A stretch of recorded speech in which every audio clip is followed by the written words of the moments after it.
Muy buenas noches a todos y todas. Muchísimas gracias por acompañarnos en esta nueva emisión de nuestras conferencias virtuales. Para la maestría en desarrollo territorial es un gusto poder compartir en este espacio de reflexión, de debate, que nos parece relevante, que consideramos importante en el marco del desarrollo territorial. Queremos agradecer a Álvaro Escalante que esta noche nos acompaña para reflexionar sobre esta conferencia virtual que hemos denominado la consulta popular como mecanismo de participación ciudadana, aprendiendo del pasado. Muchísimas gracias, Álvaro, por acompañarnos esta noche. Muchísimas gracias por la invitación también. Es un gusto estar aquí con ustedes compartiendo la experiencia. Muchas gracias. Antes de formular estas preguntas, a Álvaro nos gustaría comentar que Álvaro Escalante estudió filosofía acá en la UCA, tiene experiencia como diseñador de estrategias y facilitador de procesos de participación, de educación popular, temas de género y de liderazgo. También Álvaro, desde el año 2004 hasta el 2024, tiene experiencia y enfocó su desarrollo profesional en el campo de la capacitación electoral y educación física y educación cívica.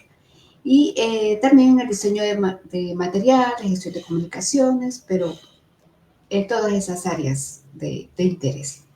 Queremos comenzar este espacio de reflexión consultándole a Álvaro o pidiéndole a Álvaro que comparta con nosotros y nosotras qué es esto de los mecanismos de participación ciudadana y en qué consiste muy concretamente el de consulta popular. ¿Cómo no? Bueno, empiezo entonces ahorita con la presentación, ¿verdad? Gracias, gracias por compartirla. ¿Cómo no?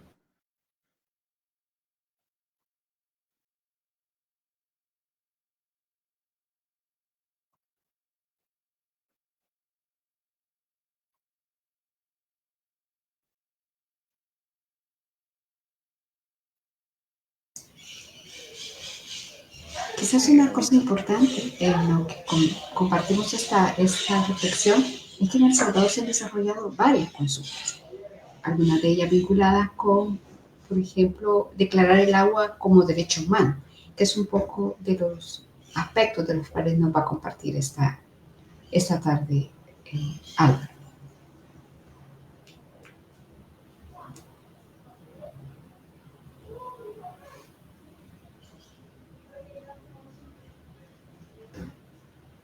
Ahora creo que sí la tienen ya en pantalla, ¿verdad?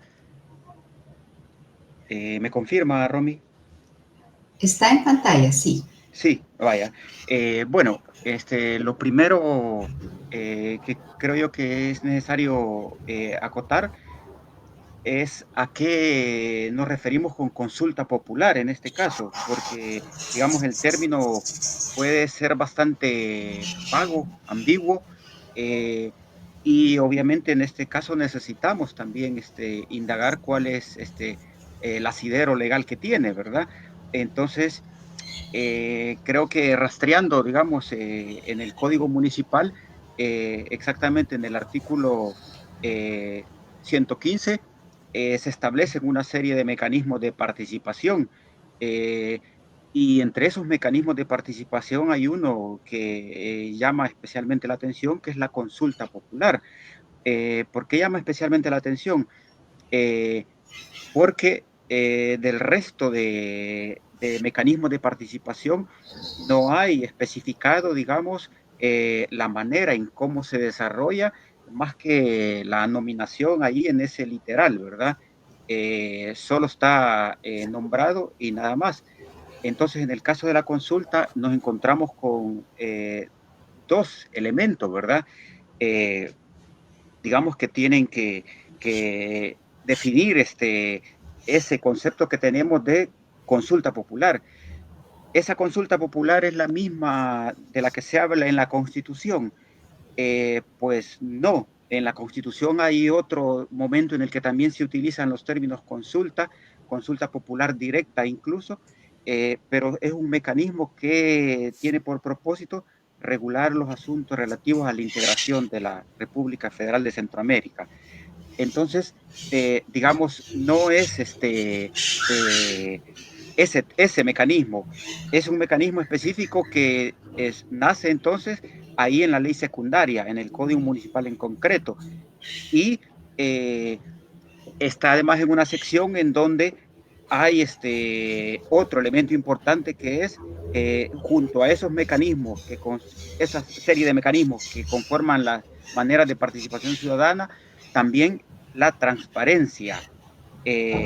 Entonces, son elementos importantes, además, creo yo, que han cobrado en la actualidad mucha más importancia. Entonces, bueno, en digamos, en esos detalles que el Código Municipal ofrece sobre ese mecanismo de consulta popular, aparece, digamos, justo las razones por las cuales interviene el Tribunal Supremo Electoral. Y es que les muestro la siguiente imagen, siempre extraída del código. En el artículo 117, en el primer inciso, se establece que la consulta popular se va a tomar en cuenta únicamente a los ciudadanos domiciliados en el respectivo municipio y podrá efectuarse por la mayoría calificada de concejales propietarios electos o a solicitud escrita de al menos el 40% de los ciudadanos del municipio habilitados para ejercer el derecho al sufragio. Es decir, que ya empiezan ahí a aparecer números, datos, límites, digamos, requisitos que hay que cumplir. Y de manera bien puntual menciona, ¿verdad? Que será que los consejos municipales podrán solicitar, digamos, al Tribunal Supremo Electoral la asesoría y la asistencia técnica. En ese sentido, ahí, bueno, como dirían los abogados, ¿verdad? Esa palabra podrá es potestativa, entonces pueden así hacerlo o no hacerlo. Eh, Luego también ahí especifica que el Consejo Municipal no podrá digamos, contrariar la decisión que haya sido emanada de esa consulta popular, siempre y cuando esa consulta popular haya alcanzado ese 40%. Perdone que lo interrumpa, ¿Sí? Álvaro. Por lo que puedo comprender, la consulta popular es un mecanismo que tiene ciertas regulaciones y está definido en el Código Municipal. Como usted decía, hay varios mecanismos, uno de ellos es el de la consulta popular. De momento no hemos podido ver las otras diapositivas, pero para seguir en la conversación me gustaría consultarle eso. Significa Ajá, entonces que está regulado de cierta sí, manera. ajá. O sea que usted no ha visto la siguiente diapositiva aún. No, todavía no las hemos Ah, podido ver. vaya, vaya, ahorita entonces comparto. Eh,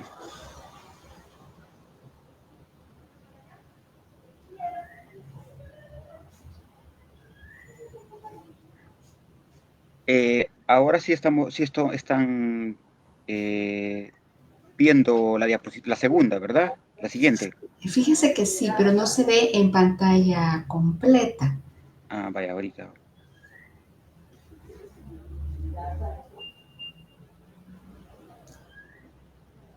Vamos a tratar de visualizarlo para poder tener los datos, los números y que eso facilite un poco eh, comprender de mejor manera lo que está nuestro ponente explicando, comentando.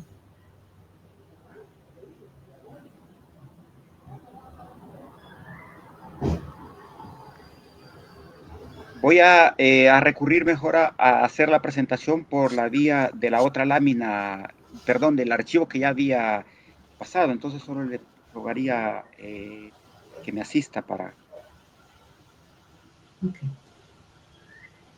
Bueno, mientras resolvemos estos detallitos con la presentación, me gustaría compartir con ustedes que estos mecanismos de participación ciudadana nacen producto de una reforma al Código Municipal que se dio en diciembre de 2005 y entró en vigencia en diciembre de 2006. Estos 9 mecanismos que se construyeron en ese momento, entonces dieron paso a un conjunto de actividades, de procesos, y la consulta popular es una de ellas. La consulta tiene, como decíamos, ciertas regulaciones y ciertos procesos en los que interviene el Tribunal Supremo Electoral. Álvaro lo tenemos ahora Ujú. con nosotros y vamos a recuperar este tema de hacer la presentación nuevamente.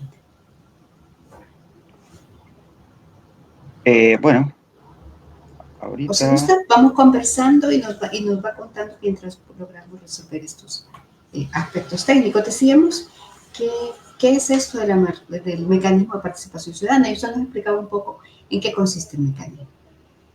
sí, correcto. Entonces, bueno, como al establecerse un mínimo del 40% y ese mínimo del 40%, digamos, con respecto a los electores, digamos, o a las personas llamadas a votar en un municipio, entonces quien debe dar cuenta de ese resultado, de esos datos, es el Tribunal Supremo Electoral, ¿verdad?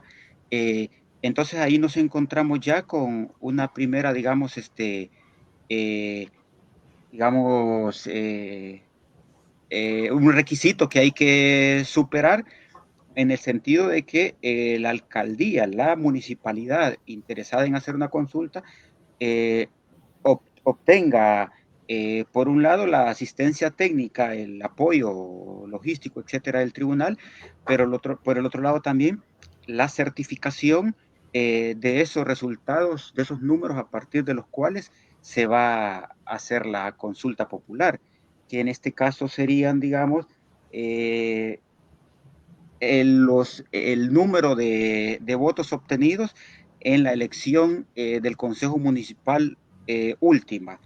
En el caso de Suchitoto, por ejemplo, la consulta popular que se desarrolló en el año 2019 tenía como punto de partida los resultados de la elección 2018. Y así de la misma manera, cuando hubo su primer realización en el 2017, tenía los resultados de 2015. De la misma manera, en el caso de Zacatecoluca, cuando se hace la consulta, tiene que responder, digamos, a esos resultados electorales de la elección municipal más reciente. Eh, eso. Muy bien. Ujú. Ahora Sí. ya estamos viendo la presentación. Ajá. Vaya. Eh, entonces, esas son las razones por las que interviene el tribunal, ¿verdad? Eh, entonces, el tribunal además no tiene solamente información de cuáles son esos resultados electorales, sino incluso tiene información eh, de cuántas son las personas que están divisadas en cada uno de los sectores de votación, eh, y entonces también tiene conocimiento, digamos, de esos rangos de edad, de esa ubicación, de esa domiciliación de las personas. eh, y en el caso de Suchitoto, con más razón, puesto que Suchitoto fue el primer municipio que tuvo el esquema de voto residencial en el año 2006. Entonces, digamos, tiene esa distribución también de conocimiento del tribunal y por supuesto debe de ofrecerla, proporcionarla, en este caso a las municipalidades o a la ciudadanía que lo requiera. Eh, aquí, esta creo que es la única lámina donde no vamos a tener problemas con la animación, pero lo soslayamos. Entonces, si ustedes fijan, el cuadro de fondo eh, son los resultados eh, de eh, de 2015 y lo del cuadro más grande al frente de 2018. De ahí es donde extraemos entonces que el número de votos totales que se obtuvieron para la elección de consejo municipal en el municipio de Suchitoto en el año fueron de 9.583. Entonces, como aquí hay una cantidad, digamos, de votantes mínima establecida para que la consulta sea vinculante, y ese debe ser el 40%. Entonces, el 40% de esos 9.583 votantes nos da un número de 3.833. La mitad de esas personas tendrían que decir sí o tendrían que decir no, y si el resultado supera ese umbral establecido en ese mecanismo, entonces la decisión debe de ser acatada por el Consejo Municipal, eh, ¿verdad? O por las personas interesadas. Casos como, por ejemplo, habría que ver el de las consultas que se hicieron en algunos municipios de la zona paracentral con respecto a la minería. ¿Qué pasaría ahora, por ejemplo, si se vuelven a realizar ese tipo de ejercicios y la ciudadanía dice en una consulta que no está de acuerdo con la minería? Entonces, el resultado no solo es de acatamiento forzoso si se supera ese umbral del 40% para las municipalidades, sino también para los otros actores que intervienen, entiéndase la empresa privada, las instancias del Ministerio Público que deben de hacer cumplir las disposiciones, etcétera, las regulaciones. Entonces, ese resultado tiene una serie de implicaciones también para nosotros como ciudadanos, porque ya sabemos entonces cuando se realice la consulta y nosotros veamos el resultado, por ejemplo, se está preguntando si estamos de acuerdo por el derecho humano al agua o no, y entonces yo sé que debo de alcanzar por lo menos 1917 respuestas positivas para que eso, digamos, llegue a su resultado, al que yo espero como ciudadano. El tribunal, por su cuenta, está en la obligación de dar cuenta de ese proceso, de los números, por lo menos. Eh, Al tribunal también le implica eh, digamos, el dar ese soporte, esa asistencia técnica, no solo proporcionar esa información sobre los datos, sino también permitirle a los organizadores de la consulta, en el caso de Suchitoto, la municipalidad y las organizaciones de mujeres que tienen mucha presencia, digamos, en la zona. Implicaba a ellas también permitirles el acceso a la documentación necesaria para realizar un evento que tiene esta magnitud.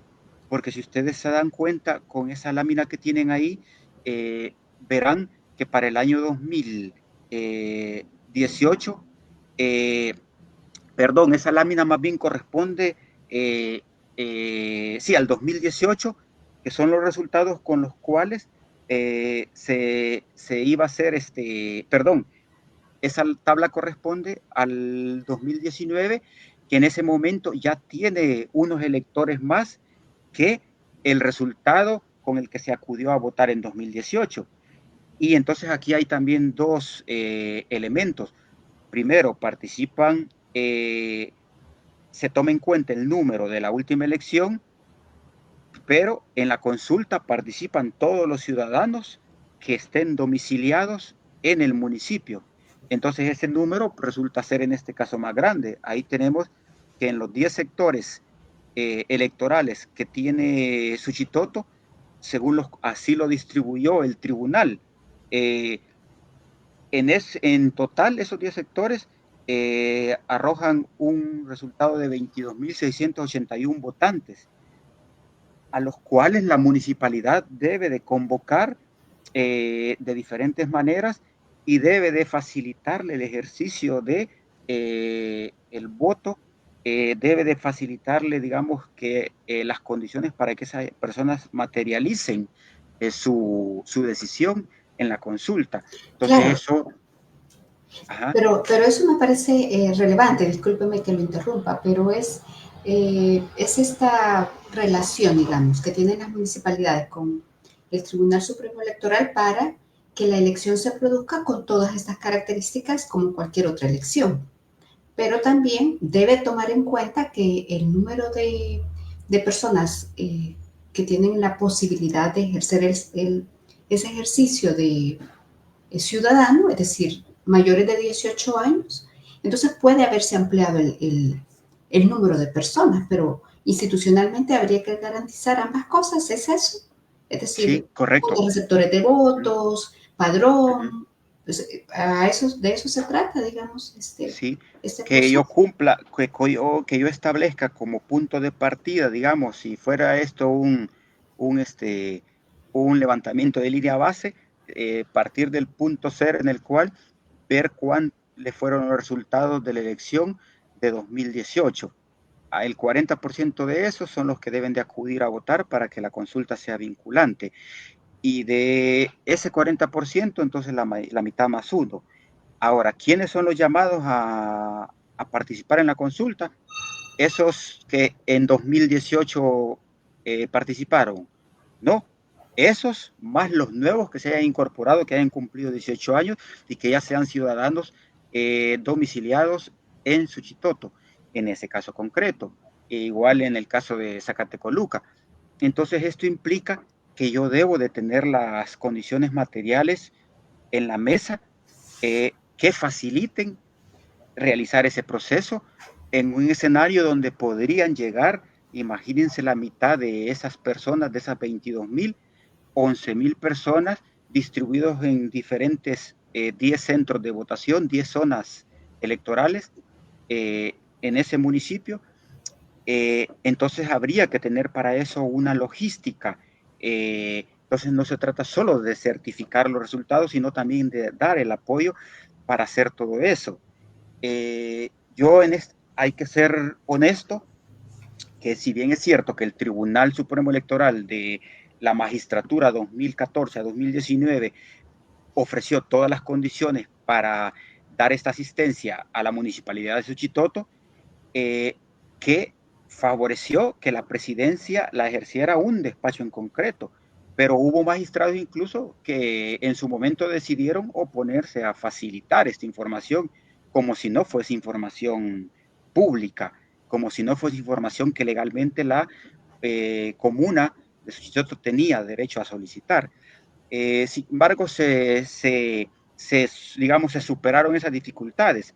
Eh, pero eso implicó también dar asistencia por la magnitud de muchas otras cosas. Y lo resumo, en el diseño de un proceso de capacitación, porque estamos hablando de 10 sectores, cada uno de esos sectores, por ejemplo, en los del centro de Suchitoto hay hasta 10, 15 JRB, entonces significaba que teníamos en total una cuarentena, 42 JRB. 42 JRB implica que hay que capacitar a 42 personas que van a vigilar por el sí, 42 personas que van a vigilar probablemente por el no, 42 presidentes de mesa, 42 secretarias de mesa, 42 presidentas de mesa, etcétera. Entonces, dependiendo cómo se conformen, nos salió un contingente de personas a las que había que capacitar. Eso implicaba también la elaboración de reglamentos, instructivos, materiales de mesa, documentos de apoyo necesarios, presentaciones. También implicó el diseño de todos los formularios legales necesarios o adecuación de formularios oficiales, digamos, porque había que aprovechar el trabajo ya hecho, digamos, eh, porque es también un manejo de números, de bastantes números. Diseño de papeletas. En la siguiente presentación, en la siguiente diapositiva, ustedes verán, eh, por ejemplo, que a cada centro de votación había que proporcionarle una planta arquitectónica como esa, para que las JRB se dispusieran, porque a ese centro de votación, a cada uno van a llegar a lo largo del día quizás 500 personas. Entonces hay que ordenar y hay que transparentar el proceso para que no se ponga en duda, digamos, en lo más mínimo. Entonces había que dar también ese tipo de asistencia. el diseño de las papeletas, de los documentos legales, de los cuales se guarda copia en la municipalidad, en las partes interesadas, de una serie de materiales, digamos. Eh, Incluso hay una cosa bien interesante. Ustedes ven ese gran cuadro ahí. No pretendo que se vea el detalle, pero ese cuadro, por ejemplo, es digamos, la ordenación de todos los correlativos de las papeletas que se hacen para cada una de las mesas. En las líneas anaranjadas o amarillas son el final de cada centro de votación. Ese es un bloque, luego el otro bloque. ¿Por qué debe de hacerse de esta manera? Porque debemos de contar las papeletas. Si somos 22,000 y tanto los ciudadanos llamados en una consulta, entonces ese número de papeletas habrá que hacer para que no haya ningún enturbiamiento de la transparencia.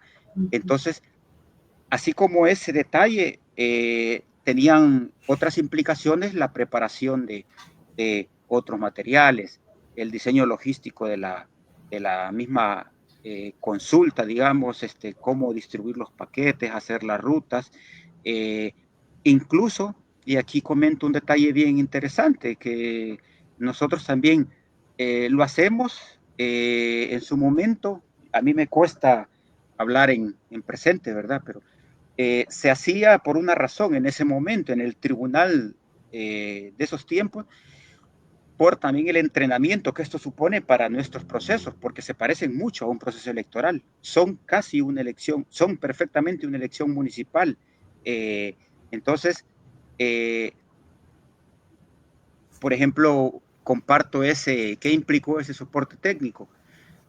Ese monitoreo, por ejemplo, es un monitoreo que las mujeres de las organizaciones de Suchitoto que impulsaban junto con la municipalidad la consulta, también montaron un equipo que permitiera en cada centro de votación estar monitoreando la asistencia, algo que se hace en una elección, el control de la asistencia, desagregando sexo por horas. ¿Qué me permite esto saber?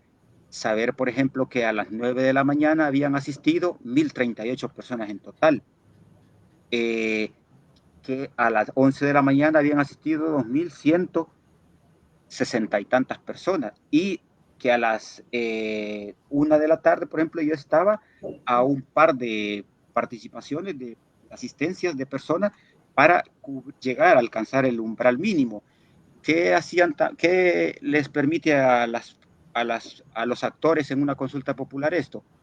Llamar en tiempo a las personas a participar, ¿verdad?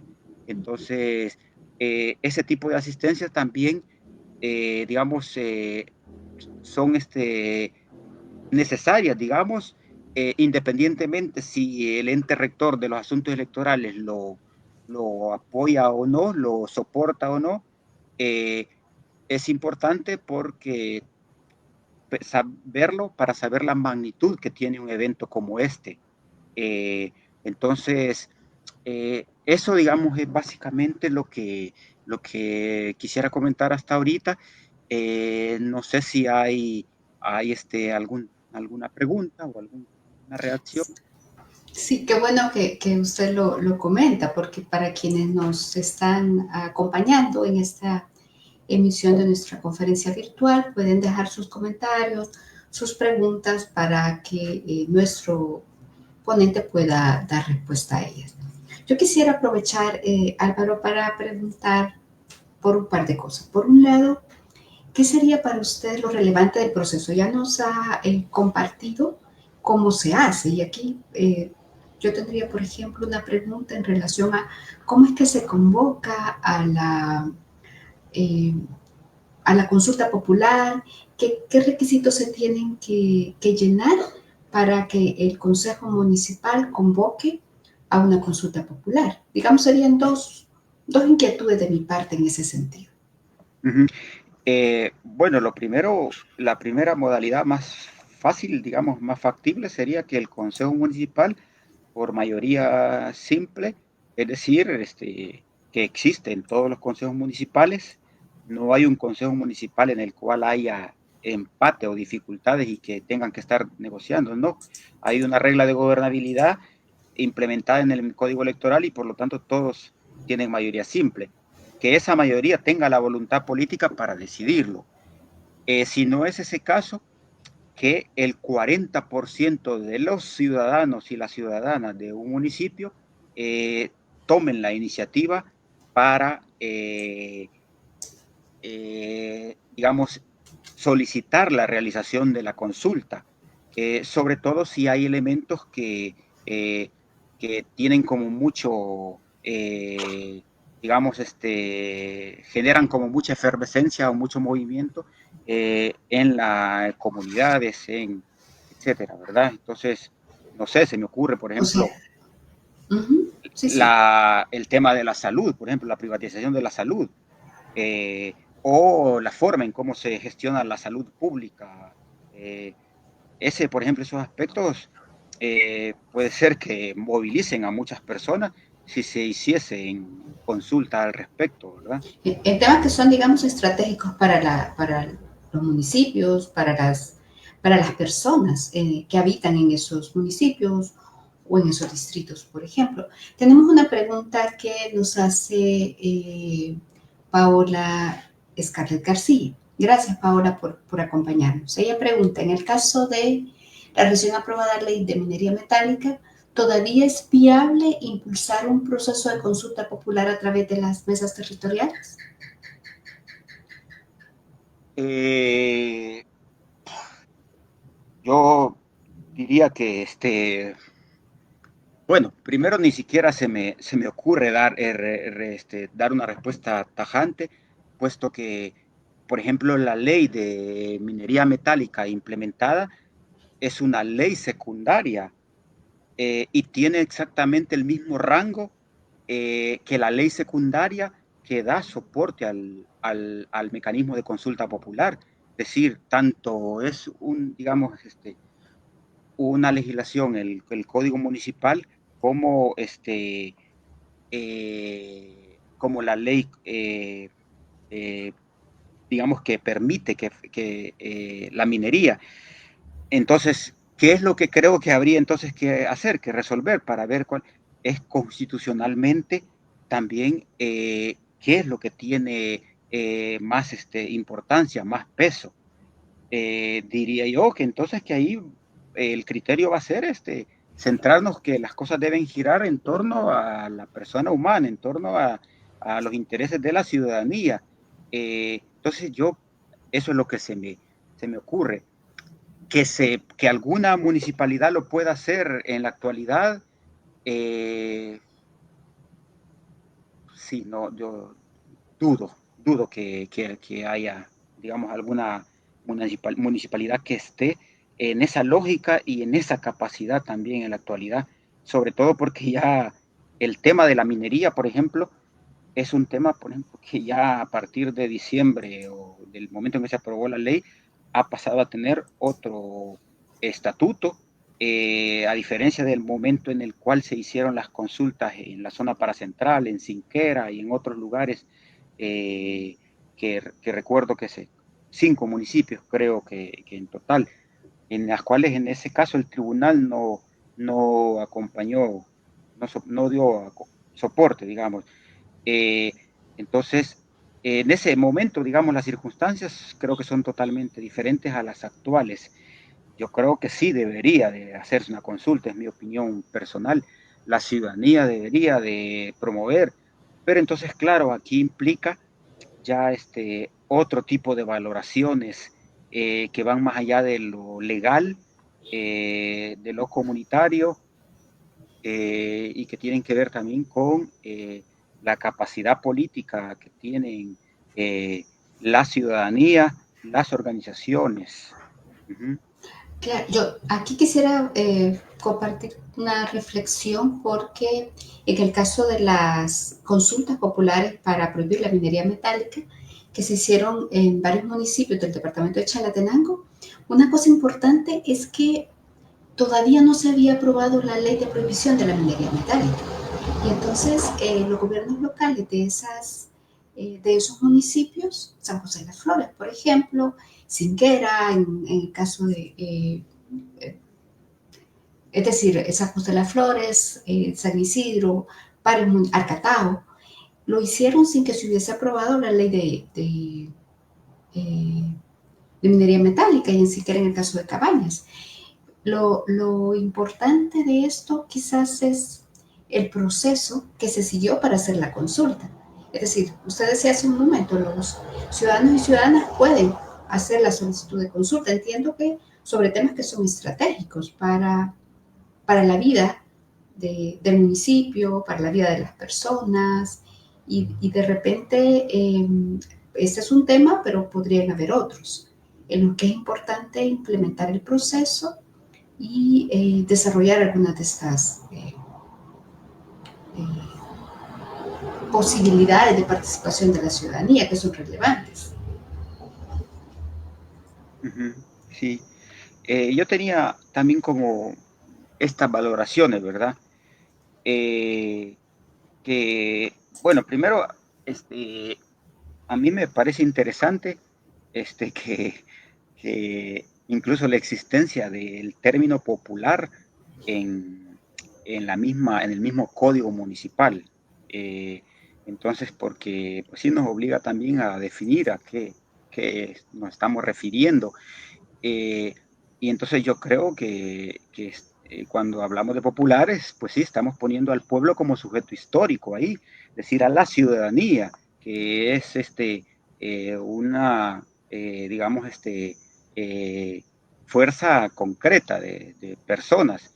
Entonces, digamos que cualquier tema que le sea de sumo interés para la ciudadanía puede y debería de ser sometido al escrutinio ciudadano, ¿verdad?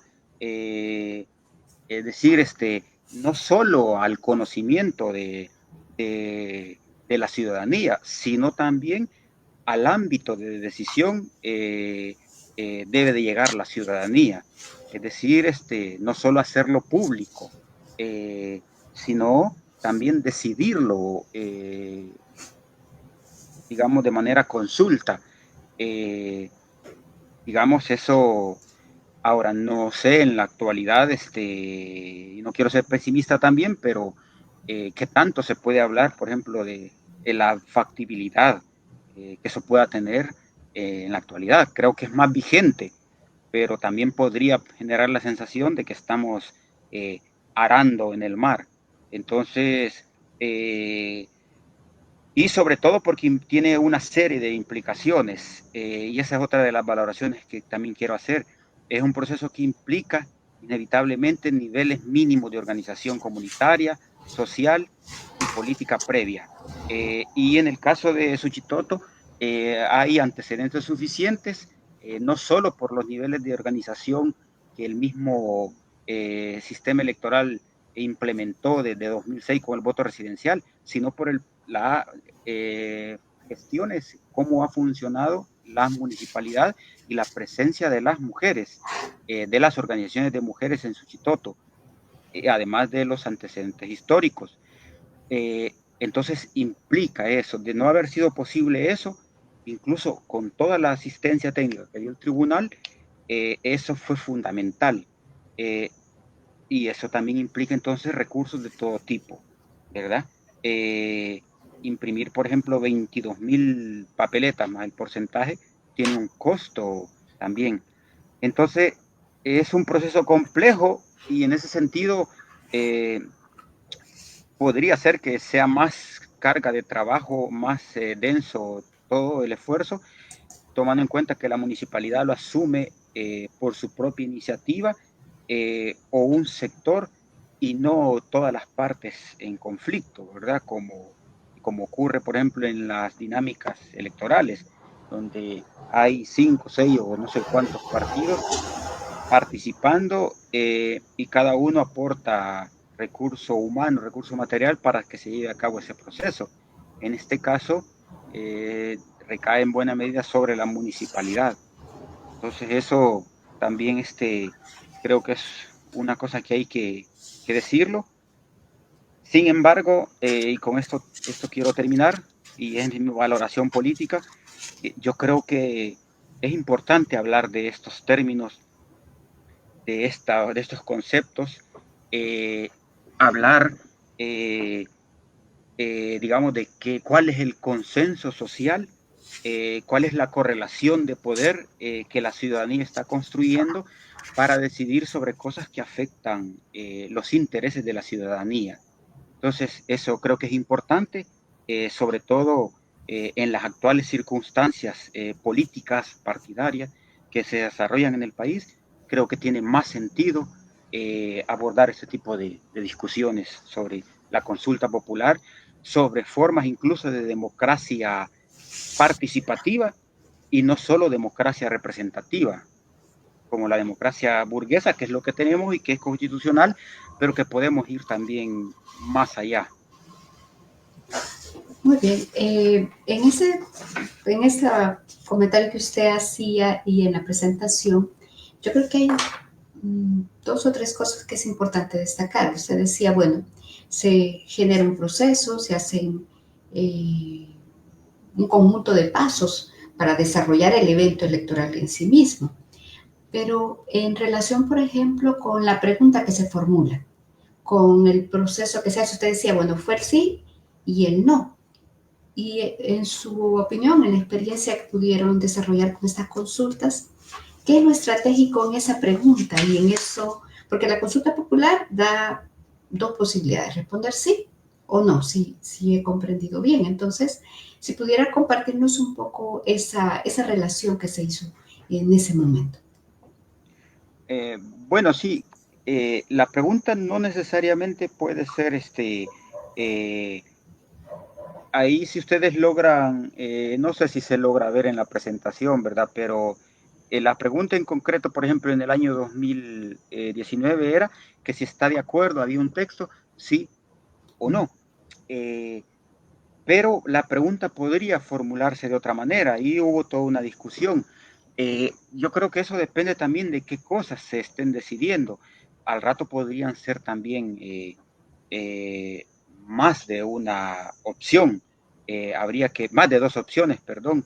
Eh, entonces, aquí más bien yo creo que una cosa que quizás hay que rescatar es que en el primer proceso, por ejemplo, en 2017 en Suchitoto, eh, no se alcanzó el umbral del 40% y por lo tanto la consulta no era vinculante, aunque esas personas que acudieron dijeron en su mayoría que sí, solo como 120 y algo decían, se abstenían o decían que no. Entonces, sin embargo, aunque la mayoría decía que sí, no habían llegado al 39% necesario. Una cosa que les hizo caer en la cuenta, creo, es de que no hay que dar por supuesto que ante la pregunta por el derecho humano al agua, por ejemplo, todo el mundo va a decir sí, necesariamente, sino que hay que asegurarse que la gente eh, salga a participar y se exprese. Si bien es cierto que aquí el no tiene caravanas, el no tiene, digamos, local, el no tiene colores o partidos, eh, pero eso no quiere decir que no sea una amenaza. Entonces, también esa fue una de las cosas que creo que después en 2019 insistieron en la consulta en llamar, digamos, a la gente también a no detenerse, a no dejar de participar. Eh, Eso, una cosa interesante también, aquí no la puedo compartir, pero tengo bueno, después se la puedo hacer llegar también, así como esa papeleta, en la segunda experiencia, en 2019, también la Dirección de Capacitación del TSE realizó a solicitud también de las organizaciones una consulta estudiantil, es decir, que todos los escolares, los estudiantes del municipio participaran con las papeletas equivalentes, incluso lo de primaria, ¿verdad? Entonces, también para incentivar a estos otros sectores importantes, digamos, como segmentos poblacionales, a participar. Entonces había una papeleta, en la de primaria era una cara triste el no, una cara contenta el sí, ¿verdad? Entonces, Claro. uh-huh. Fíjense que eso me parece súper relevante, es una cosa que no se conoce tanto en relación con la experiencia que se ha hecho en este sentido, porque de alguna manera, no sé si usted lo comparte, tiene que ver con el ejercicio de ciudadanía, que supera la idea de que solamente sea ciudadano o ciudadana en el término de lo formal. Esa puede ser una motivación para que los y las personas más jóvenes participen, aunque no ejercen el sufragio tal cual está pensado. ¿Cómo fue la experiencia esta de los más jóvenes participando en este ejercicio que se hizo en este lugar? Bueno, masiva, en ese caso incluso mayor, digamos, que en la otra de adultos, porque, digamos, en el caso de los colegios, de las escuelas, los centros escolares en donde se realizó, era un centro escolar donde todos los estudiantes tenían la disposición de participar. Es, en alguna medida podríamos decir, quizás se hace más por la razón lúdica que tiene ese ejercicio. Eh, pero bueno, es una manera también de sensibilizar y de poner de visibilizar que existen este tipo de mecanismos, que digamos, eh, hay un punto de encuentro, un lugar donde la ciudadanía se puede dar cita para decidir cosas del municipio, y ese punto de encuentro es el lugar a donde acudimos con una cita previa, todos los llamados, se llama en concreto, en el caso nuestro de nuestra legislación, consulta popular, ¿verdad? Entonces, esa idea creo que es una idea que queda eh, clara, digamos, en, para la gente joven que participa en ese momento, en ese proceso. Claro, les empodera de alguna manera. Quisiera compartir aquí un comentario que nos ha dejado Alberto Estupiñán, que dice, la persona humana es el origen y fin del Estado. Y también dice, cada territorio tiene sus particularidades. La reducción de los municipios fue en consulta e implica resultados con intereses de los territorios. Gracias por su comentario, por compartirlo. Y me gustaría también, tenemos ya un par de minutos para ir cerrando. Usted ha señalado, Álvaro, que los resultados de la consulta, si cumplen ciertos requisitos, tienen carácter vinculante, pero me gustaría pedirle que nos amplíe un poco sobre esta idea de carácter vinculante que tiene el mecanismo que estamos esta noche Ajá. analizando. Es decir, que habiendo cumplido el 40% mínimo y la mitad más uno de ese 40% mínimo, entonces, digamos, eso nos lleva a que el resultado es positivo, digamos, y le da además a ese resultado la garantía, la certeza de que el Consejo Municipal debe de cumplirlo, debe de acatar. Entonces, por ejemplo, en concreto, digamos, en el caso de la minería, si en un municipio se pregunta, ¿están ustedes de acuerdo en que se permita la minería en el municipio? Eh, bueno, la ciudadanía dice que acude más del 40% o el 40% por lo menos, y la mayoría de eso dicen no estamos de acuerdo. ¿Qué implica? Que el Consejo Municipal no deberá permitir ningún tipo de decisiones, ningún tipo de acciones en el territorio municipal que contraríen esa decisión. Eso implicaría que no puede conceder permisos de explotación minera, que no puede permitir que se instale un negocio destinado para la investigación de ese tipo, con la minería, etcétera. Eh, entonces, tendría, digamos, que tomar una serie de medidas el Consejo Municipal para garantizar que se cumple esa decisión de la ciudadanía. Eso significa, digamos, el carácter vinculante que obliga al Consejo Municipal y a las partes a cumplirlo. Uh -huh. Y así pasó, por ejemplo, en el caso de Zacatecoluca. Cuando en su momento el alcalde Iresi consulta sobre si está de acuerdo o no la ciudadanía en remover a los vendedores para reordenar, digamos, la parte urbana de Zacatecoluca, la ciudadanía que participa, no solo los vendedores consultados, porque es toda la ciudadanía de Zacatecoluca la consultada, dice la mayoría, no estamos de acuerdo en que se muevan. Y en ese momento el alcalde Iresi y el consejo municipal respetan esa decisión y teniendo un no, van después a negociar con los vendedores y los vendedores con un instrumento en las manos que es la decisión de la ciudadanía de que no se les remueva. También les da a ellos esa certidumbre, esa certeza, ¿verdad?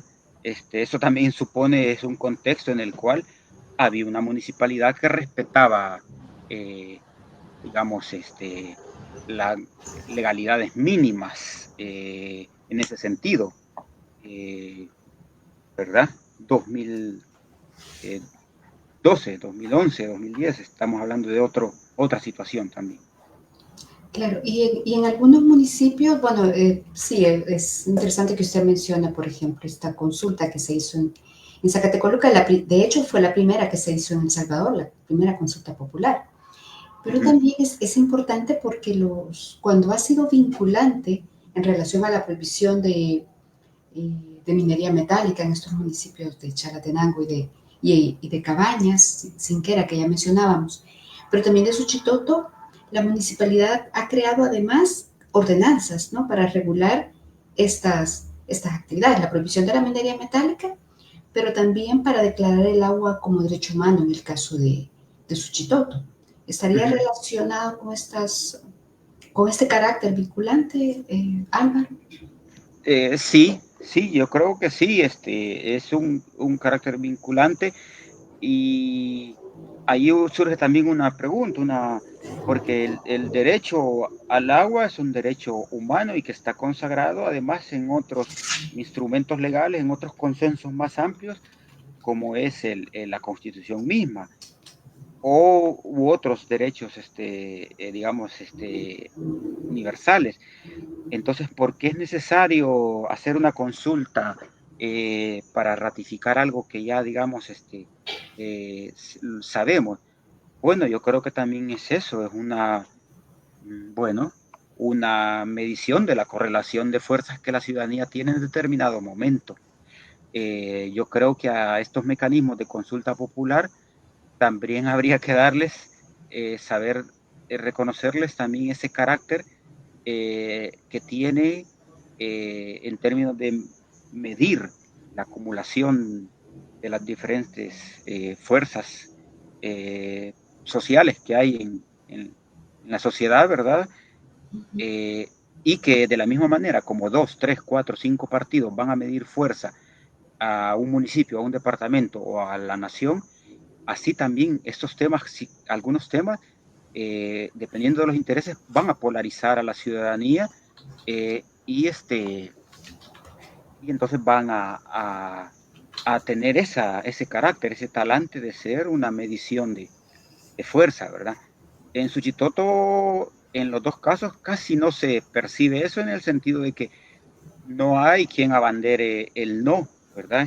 Es contra el sentido común, creo que oponerse al agua como derecho humano, pero pueden haber otros temas, por ejemplo, como el de la minería, donde sí hayan actores interesados en que haya minería en El Salvador y que van a acudir a votar de manera, pues sí, inesperada, ¿verdad? Al sentido común.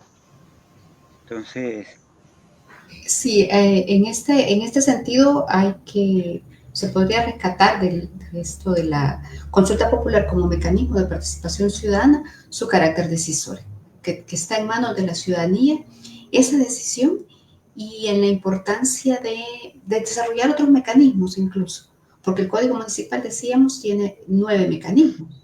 El cabildo, que tiene más de carácter informativo, la consulta sectorial, la consulta vecinal, los presupuestos de inversión participativa. Entonces, ¿cómo cada uno de estos mecanismos puede generar eso que usted decía, una posibilidad de que la ciudadanía exprese su opinión, participe, se interese por los problemas de carácter público, que siempre son relevantes? Vamos a preguntarle, vamos a ir cerrando, pero las lecciones aprendidas del proceso, muy brevemente, ¿cuáles serían esas lecciones aprendidas? ¿Alguna otra cosa que agregar a lo que usted ya nos había compartido? Bueno, no, no, la verdad que no, quizás eh, en la actualidad yo más bien me hago una pregunta, ¿cuál es, digamos, y esa es la inquietud, quizás que preferiría, más que lecciones aprendidas ya de lo que implicó esa experiencia para mí como persona o para las comunidades en Suchitoto, más bien me hago una pregunta. Este conversatorio, todas estas ideas discutidas acá, en la actualidad, ¿qué estado, digamos, qué condición tienen? ¿Cuál es el estado, digamos, las garantías jurídicas que siguen existiendo en El Salvador para que este tipo de mecanismos también se puedan implementar, ¿verdad?